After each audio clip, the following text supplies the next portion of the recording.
Pada sore hari ini kita lihat firman Tuhannya. Yang pertama, kalau kita hidupnya mau dipulihkan di dalam Tuhan, mari kita baca dari ayat 47 sampai 49. Bapak Ibu simak.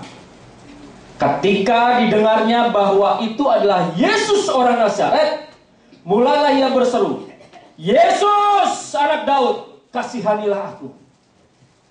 Banyak orang menegurnya supaya ia diam. Namun semakin keras ia berseru, anak Daud, kasihanilah aku. Lalu Yesus berhenti dan berkata, panggillah dia. Mereka memanggil orang buta itu dan berkata kepadanya, kuatkan hatimu, berdirilah, ia memanggil engkau. Haleluya. Apa yang dilakukan Bartimeus di dalam ayat 47 sampai 49 ini sangat jelas menggambarkan imannya dia kepada Tuhan. Jadi kalau hidup kita mau dipulihkan di dalam Tuhan, yang pertama, percaya Yesus sebagai Tuhan yang besar. Amin. Siapa yang belum percaya? Gak ada yang ngaku. Bapak, Ibu, kita semua punya hubungan pribadi dengan Tuhan. Kalau kita punya kesalahan, kita punya dosa, dan kita belum pernah mengaku Yesus sebagai Tuhan dan Selamat, sore hari ini kesempatan Bapak dan Ibu mengaku bahwa Yesus Kristus Tuhan. Amin. Bapak dan Ibu di dalam keadaan kondisi ekonomi yang sulit, untuk makan sulit, untuk transport sulit, tetapi Yesus datang untuk memulihkan hidup Bapak Ibu semua di sini. Amin. Pertama syaratnya percaya kepada Yesus. Sama-sama katakan sama saya. Aku percaya Yesus. Yesus juru selamatku. Belum semua ini. Baru sebelah sini nih. Sebelah sini coba. Coba sebelah sini. Aku percaya Yesus. Yesus Tuhan dan juru selamat hidupku. Yang sebelah sini.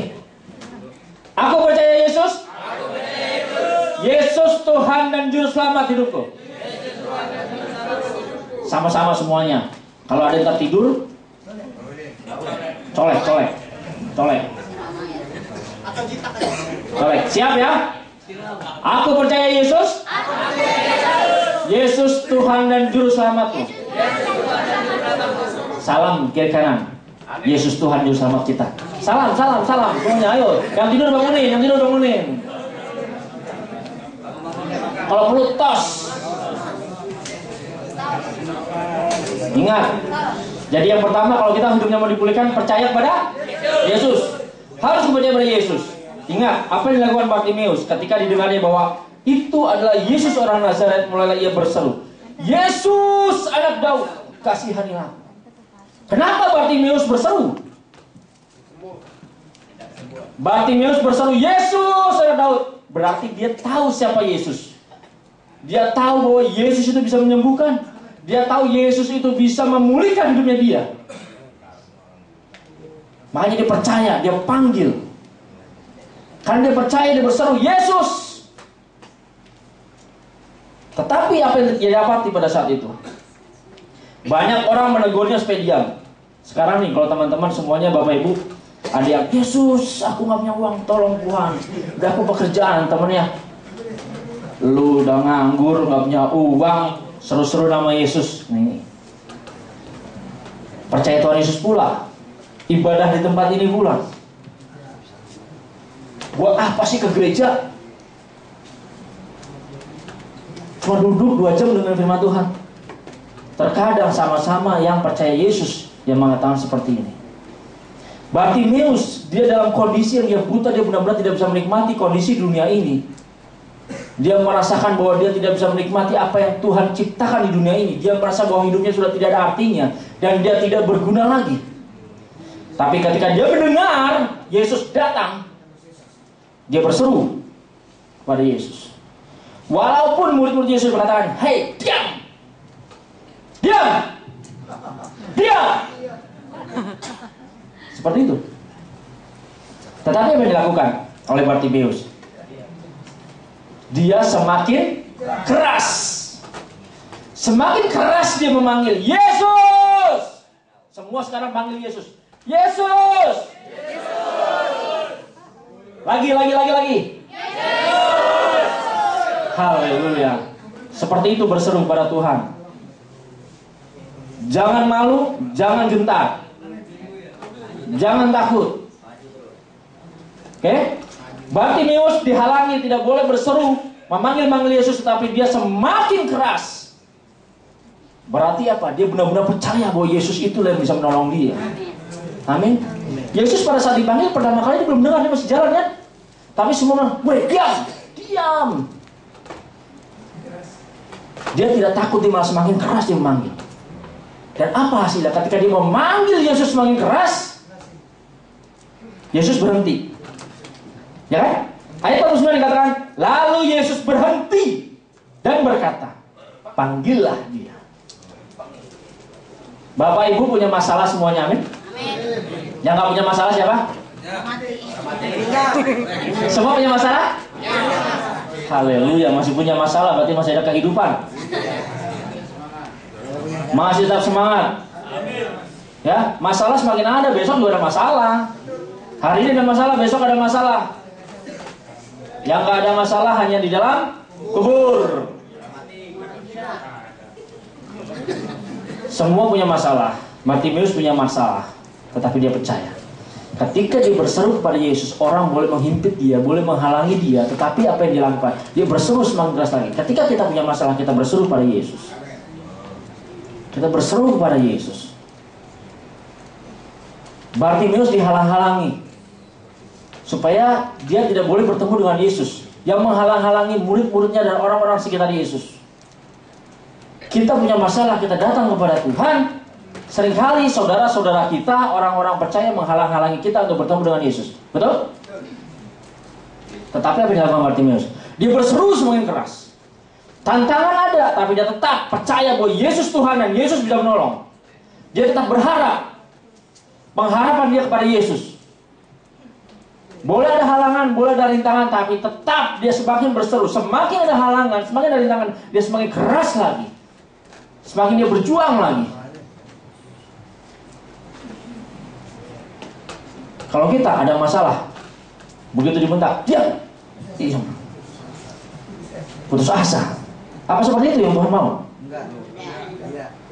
Bartimeus penuh pengharapan bersama dengan Tuhan. Kalau orang percaya kepada Yesus, berarti dia hidupnya selalu setiap hari penuh pengharapan. Amin. Bapak, Ibu semua kalau percaya pada Yesus, setiap hari penuh pengharapan bersama dengan dia.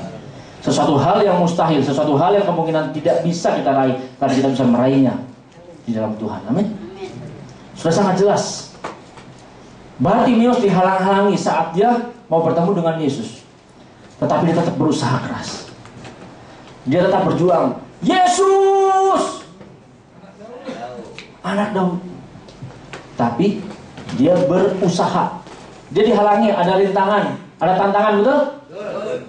Mungkin dia gak punya duit, sama sama kita kan? Gak punya duit, betul? Tapi dia berusaha, Yesus, berkat pasti datang. Amin. Tetapi ingat, apa yang dilakukan? Dia bukan hanya berseru, tetapi di sini bercerita bahwa dia mau berusaha. Dia mau bekerja. Dengan apa dia berseru pada Yesus? Bukan cuma manggil Yesus, tapi dia berusaha. Ada tantangan, dia tetap berusaha. Dia mau melakukan suatu tindakan, dia mau bekerja di sana. Boleh ada halangan, boleh rintangan, tapi dia tetap berseru, Yesus. Jelas firman Tuhan sudah sangat dibacakan di sini bahwa ketika dia dihalang-halangi, dia berseru semakin keras. Lalu Yesus berhenti dan berkata, "Panggillah dia." Mereka memanggil orang buta itu dan berkata kepadanya, "Kuatkan hatimu, berdirilah, ia memanggil engkau." Kalau tidak kita percaya kepada Yesus dan kita orang yang percaya kepada Yesus, berarti kita harus siap untuk menghadapi setiap tantangan.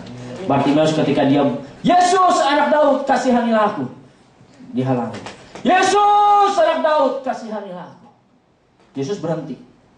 Hebat loh Bartimeus, bisa membuat langkah Yesus yang sedang berjalan berhenti.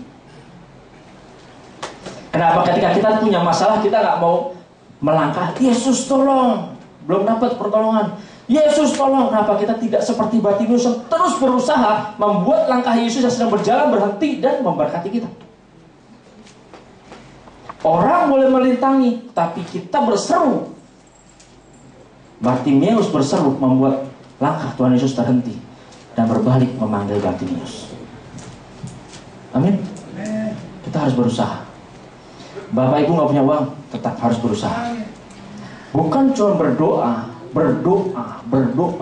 tetapi tetap harus berusaha. Berdoa perlu? Siapa di sini tidak berdoa? Wah. Yang berdoa angkat tangan. Yang tidak berdoa angkat tangan. Wah, yang lainnya gak angkat tangan, abstain. Pak, Bu, kalau kita percaya pada Yesus, tunjukkan kita berdoa pada Dia. Amin. Jangan cuma aku percaya Yesus tapi tidak mau berdoa sama Dia. Mau terima berkatnya tapi tidak mau mengucap syukur kepada Dia. Belum? Seringkali kita dalam kehidupan ini kita mau terima berkatnya tapi kita tidak mau mengucap syukur. Begitu terima berkatnya, lupa. Kita markirin, dapat uang, bilang nggak terima kasih? Tidak, jalan. Begitu dapat uang, jalan kabur lari. Orang percaya Yesus, ketika Tuhan berkati dia akan kembali lagi. Dan dia bilang, Tuhan terima kasih untuk berkat-berkat-Mu. Dan aku percaya, aku akan diberkati lebih lagi dari ini. Kenapa tidak lakukan dalam kehidupan kita? Ketika kita berkat, terima kasih. Kalau itu bos, terima kasih toke. Bukan toke, tauke. Bukan toge, toke. Terima kasih bos. Ucapan syukur. Orang itu akan senang ketika kita mengucap syukur kepada Dia. Manusia ketika kita diberkati sama orang yang memberkati kita bilang terima kasih untuk berkatnya, dia akan senang. Kita pun kalau kita memberi ke orang lain dan kita bilang terima kasih, kita akan senang, betul? Apalagi Tuhan kita.